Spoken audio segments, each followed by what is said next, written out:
नमस्कार, आपका स्वागत है ट्रांसपोर्ट इमेज में। मैं हूं विदिशा। आइए नजर डालते हैं अब तक के अहम खबरों पर।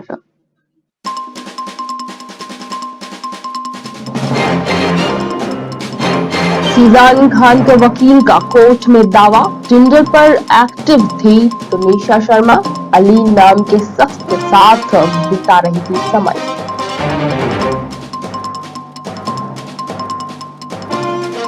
बुधवार दोपहर 2 बजे तक काम पर नहीं लौटी तो होंगे सस्पेंड। पंजाब में हड़ताल वाले अफसरों की मांग का अंत।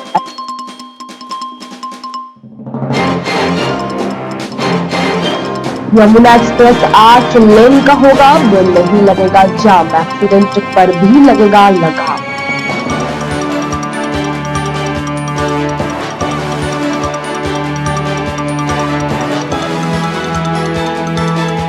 यूपी के रायबरेली में कोहरे की वजह से भीषण हादसा, ढाबे पर पलटा डंपर, 3 की मौत।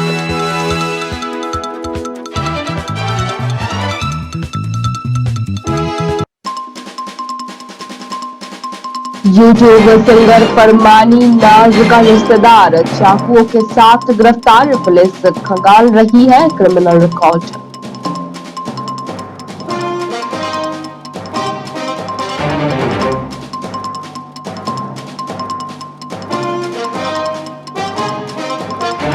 रोडवेज यात्रियों की बढ़ सकती है मुश्किलें, रोडवेज कर्मी फिर करेंगे चक्का जाम।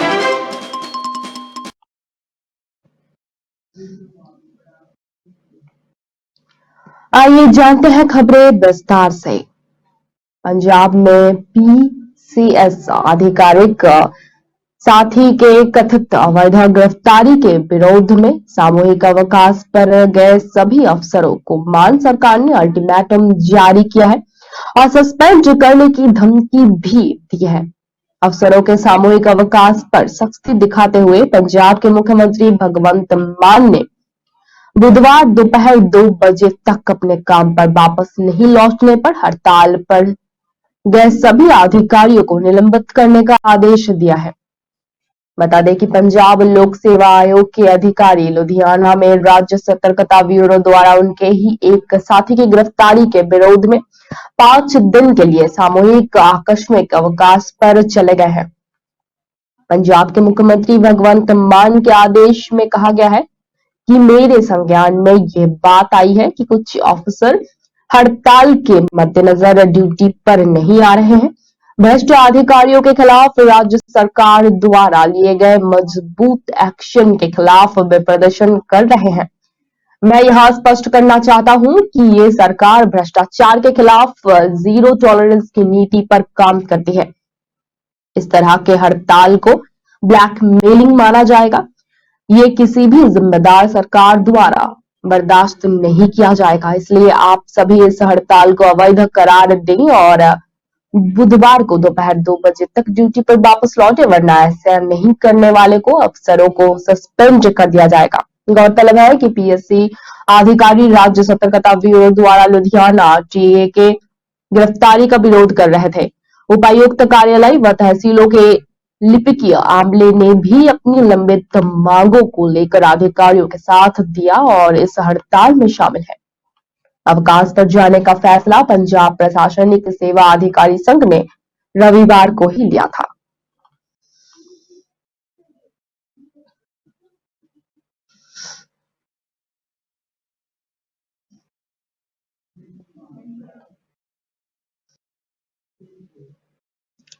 फिलीपींस में प्याज के दाम आसमान छू रहे हैं। यहाँ प्याज की भारी कमी हो गई है, जिसके कारण प्याज के दामों में असामान्य वृद्धि देखी जा सकती है। फिलीपींस में प्याज की ऐसी किल्लत मची है कि अब प्याज की तस्करी की जा रही है। यहाँ प्याज की महंगाई का आलम कुछ ऐसा है कि ये चिकन से लगभग 3 गुना तक महंगे रेट में मिल रहा है। देश के कृषि विभाग के अनुसार सोमवार को ही जहां चिकन 220 पेसो प्रति किलोग्राम था, वहीं प्याज 600 फिलीपीन पेसो यानी कि करीब $11 प्रति किलोग्राम के हिसाब से बिक रही थी। फिलीपींस हाउस ऑफ रिप्रेजेंटेटिव के रेजिडेंट अर्थशास्त्री जॉय सलसेडा ने कहा कि अब दुनिया का सबसे महंगा प्याज इस देश में बिक रहा है। फिलीपींस की जनता ने आसमान छूती कीमतों के बारे में शिकायत करने के लिए सोशल मीडिया पर बार सा लगा दिया है।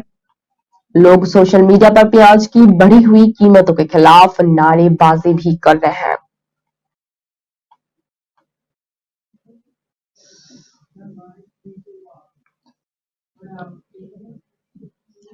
ग्रेटर नोएडा से आग 265 किलोमीटर लंबे और 100 मीटर चौड़े यमुना एक्सप्रेस पर बढ़ते ठंड और कोहरे के बीच दुर्घटना को रोकने के लिए यमुना एक्सप्रेस वे प्राधिकरण लगातार प्रयास कर रहा है।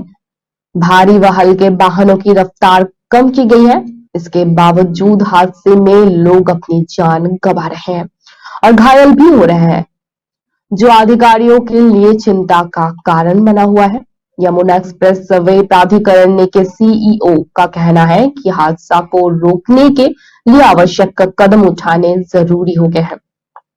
यमुना एक्सप्रेस वे को 6 लेन से अब 8 लेन करने की तैयारी चल रही है और इसके डीपीआर बनाए जा रहे हैं।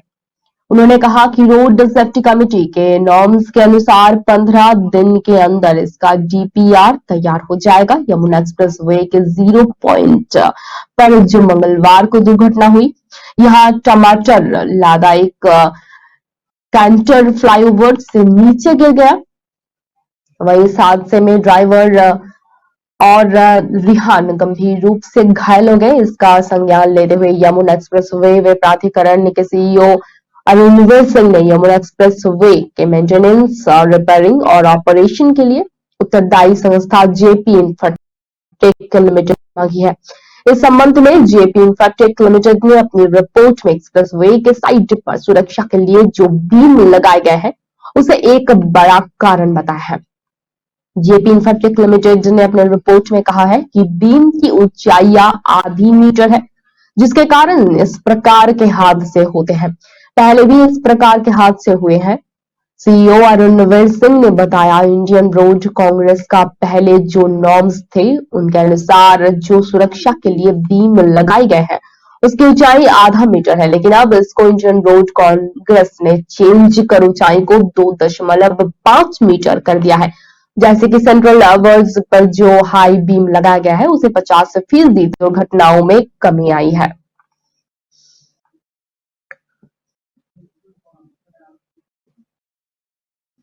यूपी के रायबरेली में घने कोहरे के चलते भीषण सड़क हादसा हुआ। सड़क किनारे ढाबे पर चाय पी रहे लोगों को रौंदते हुए तेज रफ्तार डंपर पलट गया। इस हादसे में 3 लोगों की वहीं पर मौत हो गई, जबकि कई अन्य की डंपर के नीचे दबे होने की आशंकाएं जताए जा रहे हैं। हादसे में 6 लोग घायल भी हुए हैं, जिन्हें इलाज के लिए अस्पताल भेजा गया है। मामला गुरबंसगंज थाना इलाके के बांदा बहराइच मार्ग का है। ये खगिया खेड़ा गांव में चाय के ढाबे पर दर्जन भर से ज्यादा ग्रामीण बुधवार तड़के चाय पी रहे थे।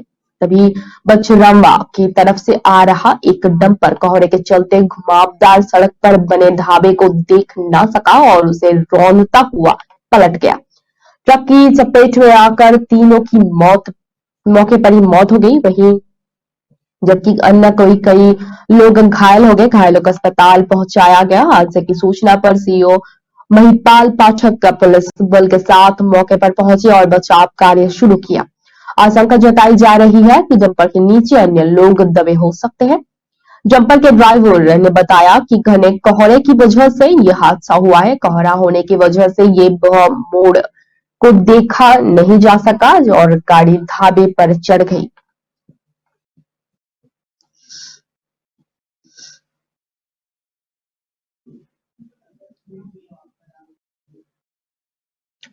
यूट्यूब पर कभी गाने के लिए मशहूर हुआ करती थी जो फरमानी नाज, वो आजकल गाना कंट्रोवर्सी में फंसकर झूठी साबित होती है और तो कभी उसकी भाई और परिवार डकैती के केस में फंसे हुए मिलते हैं।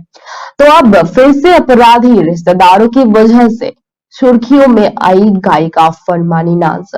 एक बार फिर फरमानी नाज उस समय सुर्खियों में आ गई जब उनके दूर के रिश्तेदार नाजायज चाकू के साथ मुजफ्फरपुर नगर पुलिस के हत्थे चढ़ गए। बता दें कि मुजफ्फरनगर जनपद की नगर कोतवाली पुलिस ने महलना चौकी क्षेत्र के 3 युवकों को नाजायज चाकुओं के साथ गिरफ्तार किया है। आला अधिकारियों का दावा है कि गिरफ्तार में आए तीनों अपराधी अदनन, वजीद और जुबैर ने पुलिस पूछताछ में मशहूर यूट्यूब गायिका फरमानी नाज को अपना दूर का रिश्तेदार बताया है। ये भी जा रहा है कि तीनों अपराधियों में से जुबैर नाम का युवक भूरा ढोलकिया का भांजा है, जिसकी सिफारिश के लिए खुद भूरा ढोलकिया भी कोतवाली पहुंचा था।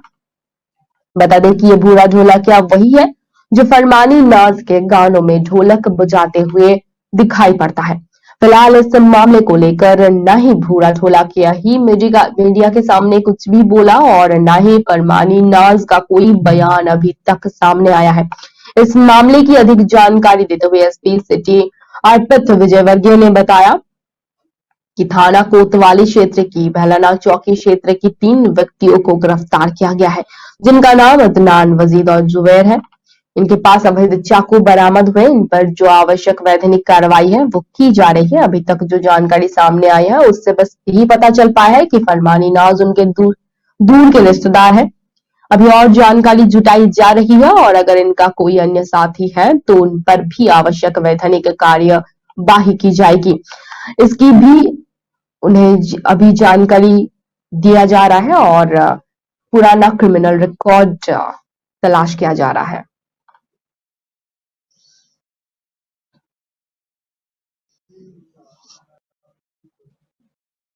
राजस्थान में रोडवेज में सफर करने वाले यात्रियों को आने वाले समय में फिर से मुसीबतों का सामना करना पड़ सकता है। रोडवेज कर्मियों के सामने फिर से सैलरी का संकट हो गया है। सरकार ने तय समय में अपना पूरा नहीं किया है, लिहाजा रोडवेज कर्मचारी एक बार फिर से आंदोलन की राह पर जा सकते हैं। इसके तहत वे चक्का जाम जैसा कदम भी उठा सकते हैं। रोडवेज कर्मियों की मांगों को अनुरूप फिलहाल ना किया जाए तो ये बसें अब नहीं आई, ना नई भर्ती शुरू हुई है और ना ही समय पर सैलरी दी जा रही है। ये चुनावी साल है। इस साल अगर रोडवेज कर्मी फिर से हड़ताल पर चले जाते हैं तो सरकार के लिए सिरदर्द बन सकते हैं। रोडवेज की मुश्किलें कम होने का नाम ही नहीं ले रहे हैं। 1.5 महीने पहले चक्का जाम की घोषणा की गई थी, लेकिन राजस्थान रोडवेज के अधिकारियों के साथ कर्मचारियों की हुई बैठक के बाद चक्का जाम का फैसला वापस ले लिया गया था। बैठक में तय किया गया था कि ठीक 1 महीने के अंदर सभी मांगों को मान लिया जाएगा, सभी बकाया पूरे कर दिए जाएंगे, लेकिन नतीजा अभी भी वही ढाक के 3 बात है। ना वादे पूरे हुए हैं, ना सैलरी मिली है। इसके आहत होकर राजस्थान रोडवेज का संयुक्त मोर्चा एक बार फिर से एकजुट होने की तैयारी कर रहा है। Rajasthan state roadways employees union के पदाधिकारी MLA यादव का कहना है कि रोडवेज प्रशासन अपने वादे से मुकर गया है। 1.5 महीने पहले तय हुए बैठक के सभी शर्तों को मानी गई है। सभी शर्तें पूरा होना तो दूर की बात है, 3 महीने की सैलरी अभी बकाया चल रहा है।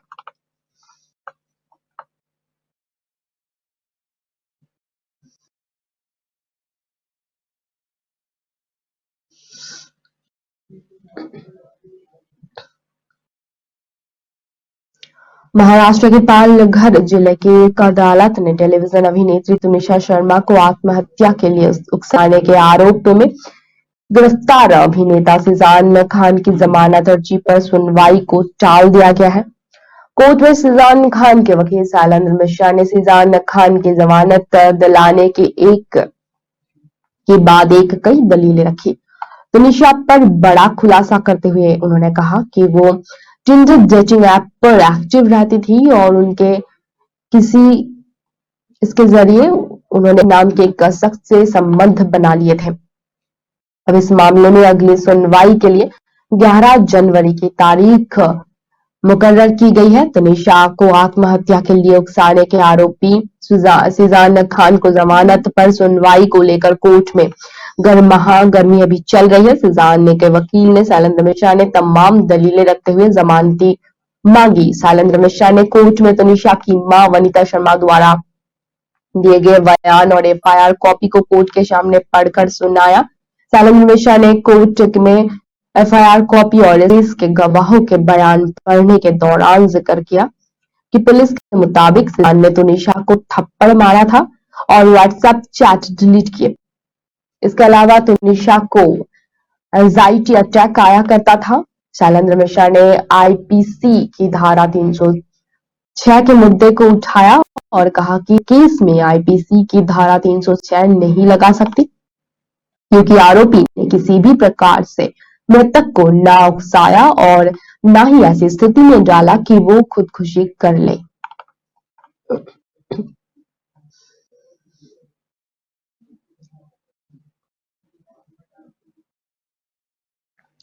बिहार के कई इलाके में कम दृश्यता और घने कोहरे की जद में है। कोहरे के कारण न सिर्फ यात्रा में विलंब हो रही है बल्कि ये असुरक्षित भी है। कम विजिबिलिटी के कारण एयरपोर्ट पर विमानों की लैंडिंग और टेक ऑफ भी प्रभावित हो रहा है।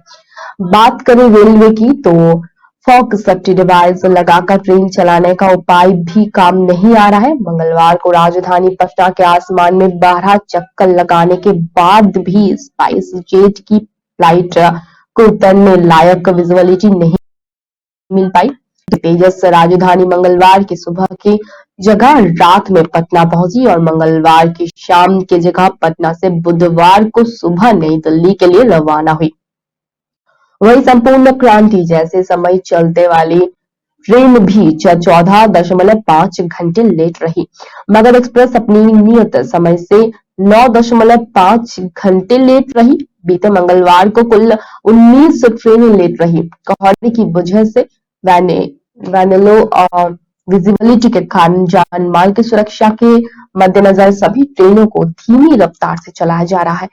ऐसा लग रहा है कि मानो ठंड से ट्रेनों के पहिए जाम हो गए हैं।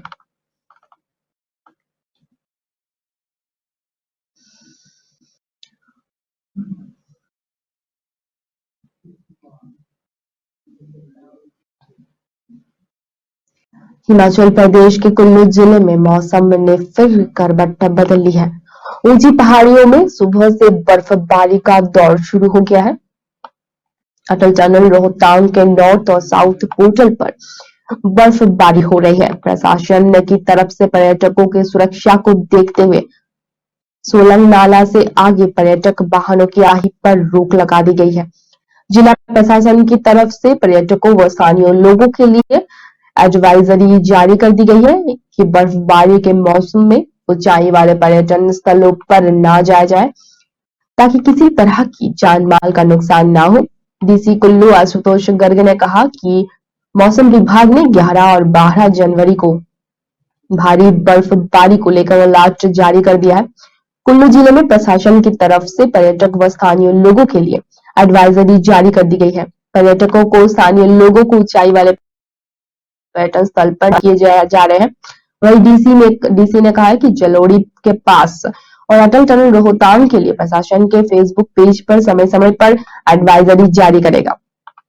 बाहरी राज्यों से आने वाले पर्यटक प्रशासन के एडवाइजरी का पालन करेंगे। हिमाचल में 1.5 महीने से ड्राई स्पेस चल रहा है। बुधवार को लाहौल स्पीति जिले के लोसोर में 2 इंच, रोहतांग टनल कुंजन पास बारालाचा में 3 इंच ताजा हिमपात हुआ है। लाहौल स्पीति के नौर कुल्लू और चंबा के पांगी भरमौर के अधिक ऊंचाई वाले क्षेत्रों में हल्की बर्फबारी हो रही है। शिमला में भी मौसम के करवट बदली है। सुबह में आसमान में घने बादल छाए हुए हैं। वेस्टर्न डिस्टर्बेंस एक्टिव होने के बाद अगले 5 दिन मौसम खराब रहेंगे।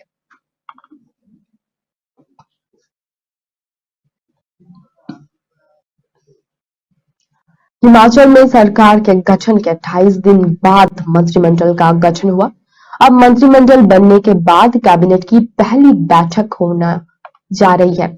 1 माह के इंतजार के बाद अब सीएम सुखविंदर सिंह सुक्खू ने कैबिनेट बुलाई है। इस बैठक पर पूरे प्रदेश की नजरें हैं। बैठक में ओल्ड पेंशन बहाली को लेकर फैसला लिया जाएगा। वहीं 13 जनवरी को दोपहर 12 बजे से शिमला में सचिवालय बैठक होगी। दरअसल हिमाचल प्रदेश में 11 दिसंबर को सीएम सुखविंदर सिंह सुक्खू और डिप्टी सीएम मुकेश अग्निहोत्री ने कार्यभार संभाला था। इसके करीब 28 दिन बाद 8 जनवरी को कैबिनेट का गठन हुआ। कुल 7 मंत्री बनाए गए। लगातार विपक्ष हमला कर रहा था कि सरकार के गठन के 1 महीने बाद भी कैबिनेट गठन और मीटिंग नहीं हो पाई है। ऐसे में अब कैबिनेट मीटिंग का इंतजार भी खत्म हो गया है। हिमाचल में ओल्ड पेंशन योजना को लेकर सूबे के कर्मचारियों का इंतजार अब खत्म होने जा रहा है। कांग्रेस के ऐलान के अनुरूप पहली कैबिनेट में ओपीएस बहाली की घोषणा होगी। चुनाव से पहले और सरकार बनने के बाद लगातार सीएम और मंत्री कहते रहे कि पहली कैबिनेट में ओपीएस बहाल की जाएगी।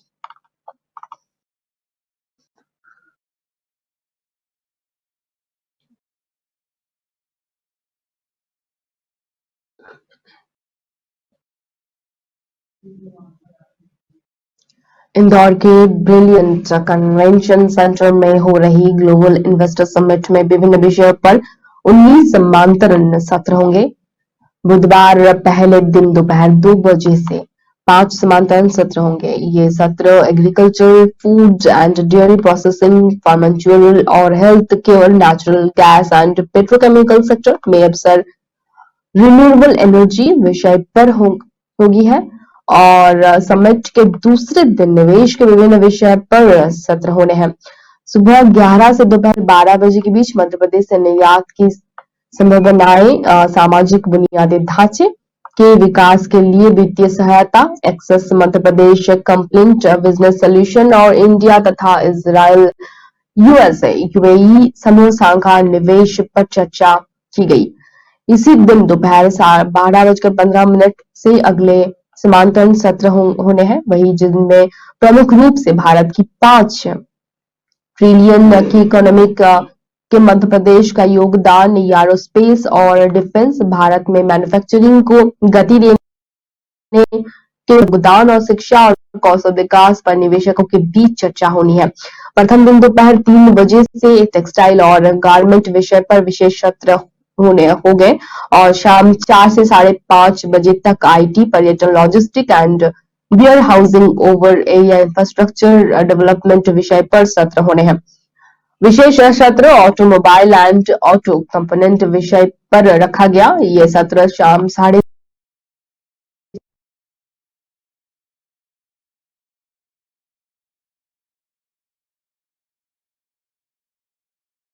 अब तक के लिए इतना ही। धन्यवाद।